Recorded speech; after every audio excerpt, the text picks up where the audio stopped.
Today's topic is cholesterol. What is it? Why does it matter? And how do we improve it? Let's dive in. Cholesterol is a waxy-like substance that our bodies actually need to survive. It's a base of hormones. It helps build cell membranes. It helps build vitamin D. It helps create bile acids to help digest fat. And your liver actually will produce most of the cholesterol that you need.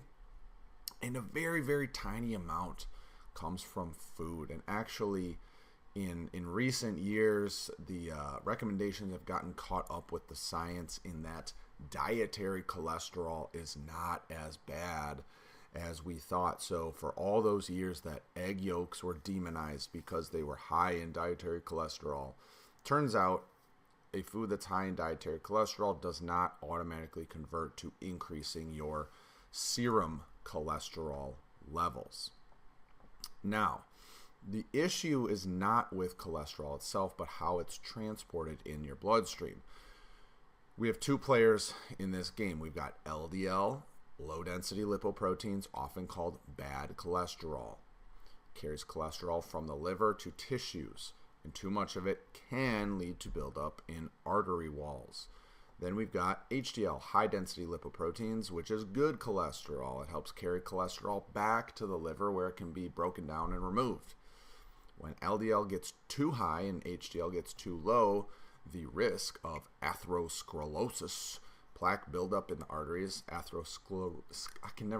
sclerosis, increases the buildup of plaque in the arteries, which raises the risk of heart attack and stroke. And heart disease is still the #1 cause of death in America. So this definitely matters.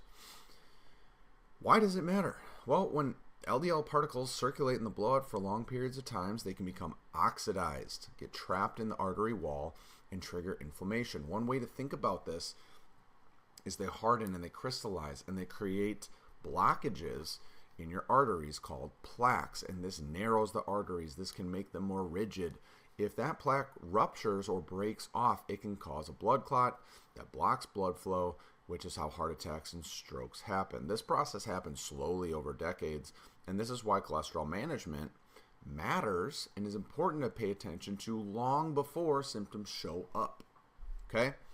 So let's dive into how we improve your cholesterol numbers. Now, the biggest one to focus on when you get your numbers is your LDL and your HDL, not so much your total cholesterol. I still see people focusing on total cholesterol. Look, if your LDL is low and your HDL is really high, your total cholesterol may be in a quote-unquote bad range. Break them up. Look at the two individually, because if your HDL is really high and your LDL is low, that's what matters. Exercise. Let's start there. This improves your cholesterol in several ways.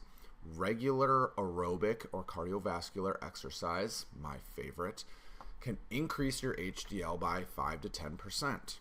And this helps scavenge plaque and cholesterol from the arteries.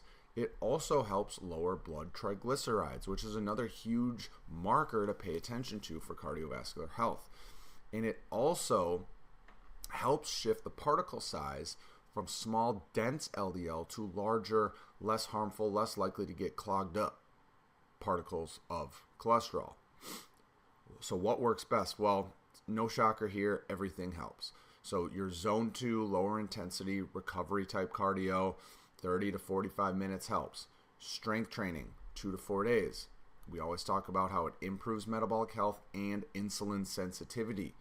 That's key for your long-term health. And then high-intensity intervals as tolerated.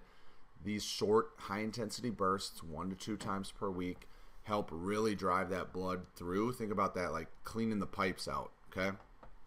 Consistency is always going to beat intensity, though. So if you do like one high-intensity interval workout a week, but then you sit on your butt and eat fatty foods and smoke cigarettes the rest of the week, we're not going to be the healthiest. I shouldn't have to say that, but you'd be surprised. All right, let's dive into nutrition now. Number one, increase your soluble fiber. Soluble fiber helps bind cholesterol in the digestive system and remove it from your body. We all know how fiber helps move things through the body. Here's your sources: oats, barley, beans and lentils, fruits and vegetables. Shocker, right? I'm a big fan of oats for breakfast. The type of fiber that's found in them is very satiating. It's actually has properties like the popular GLP-1 drugs right now. So have your oats in the morning. Don't load them up with brown sugar and maple syrup and all that, but put some fruit in there. Fruit and oats, you can't go wrong. And then get some protein with it, of course. Number two, reduce or replace your saturated fats with healthy unsaturated fats. Now, there's a lot of controversy about this right now.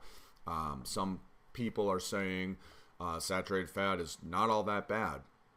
And honestly, even in the new dietary recommendations put out for 2025 to 2030, there's a little bit of a misunderstanding. Now, on the surface, a lot of people are rightfully kind of waving a red flag and saying, hey, like they're not making a big deal about saturated fat anymore. They're saying that saturated fat is good for me. But when you look into the actual recommendations and how it breaks down on a daily basis, it's still right around 10% or less of your total daily calories come from saturated fat, which is a great goal. Okay, so just because they're not quote unquote demonizing it like they used to, they're still not pro eat all the garbage saturated fat that you want. I mean, you can read all the guides for yourself or take my word for it here. Now, it is true, and it still is true, that some unsaturated fats, monounsaturated fats especially, have a double whammy improvement on your cholesterol. So meaning they lower HDL and raise LDL. Oh man, I screwed that up. They lower your LDL and raise your HDL. See, I'm not perfect either. It's because the coffee hasn't fully kicked in. What are your sources for this? Olive oil, avocados, almonds, walnuts, and fatty fish like salmon. These are huge. The one thing we got to keep in mind, though, is they still do contain a lot of calories because they're fat. So you can't just go guzzle olive oil and eat a bunch of avocados every day if the goal is also to lose some weight, which we'll touch on that here in a second. You can also increase your omega-3 fatty acid intake, so that is your fatty fish, salmon, sardines, mackerel, and anchovies. Last one, maintain a healthy calorie balance. So this is overall encompassing of nutrition. But look, we all know that nutrition matters for weight loss. We should know this. You can't just go for a run and continue to run and lose weight. You've got to address your nutrition. Having excess visceral fat, that's the deeper fat that's around your organs, around your abdomen, is strongly linked to poor cholesterol levels. So losing even 5 to 10% of your body weight can significantly improve your lipid profile. Next, lifestyle changes. So we got exercise, we got sleep. Now all-encompassing lifestyle changes. Guess what? Sleep. I often say sleep, the most unsexy, underrated fix that you can. It'll improve all aspects of your life. So poor sleep is proven to be associated with higher LDL, higher triglycerides, and increased levels of inflammation. 7 to 9 quality hours a night is key. Also, too, going with that stress. Chronic stress raises cortisol levels and can worsen your cholesterol profile. Walk, spend time outside, meditate, social connection, have hobbies for fun. Other lifestyle factors, this one is kind of an obvious one. Don't smoke cigarettes. Don't smoke anything.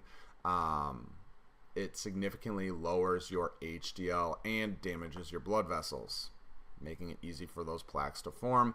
Alcohol, there is some evidence showing that moderate alcohol intake may slightly raise HDL, but excessive drinking will increase your triglycerides much, much more. So at the end of the day, less is always better for alcohol. All right, now the one that a lot of people like to jump to first because it's seen as a quick fix, but it's not this simple. You've got to address nutrition, you've got to address exercise, you've got to address lifestyle, but then there are some supplements that can help. They should never replace a diet and lifestyle, and if you're on any medications, you always want to double check with a medical expert to make sure there's no contraindications of using these, and also know your source. There's a lot of shady supplement companies out there. I have access to 2 independently certified websites that do independent tests on supplements. So if you ever need actual good brands or good products, let me know. I can help you out. Omega-3 fish oil. So going back to getting it from Whole Foods, ideally, but they can help lower triglycerides by supplementing with them. Psyllium husk. This is a form of soluble fiber that's in a supplement. Can help reduce your LDL. Plant stanols and sterols. These are the plant version of cholesterol. They can help trick your body essentially into making less and help block cholesterol absorption in the gut. And the last one is red yeast rice. This contains natural statin-like compounds. So statins are the drugs that people go on to lower their cholesterol. However, this is one of the big ones where quality and safety can vary. So it's very important to discuss these with a healthcare professional and also know your source. Not all supplements are created equal. So if you want to improve your cholesterol levels, you got to exercise. You got to eat fiber-rich whole foods, maintain a healthy body weight, prioritize sleep and stress management, and then consider some supplements when appropriate. I would say make these changes. Give yourself 6 months before you get retested. See what happens. And then, here's the shocker. Keep going.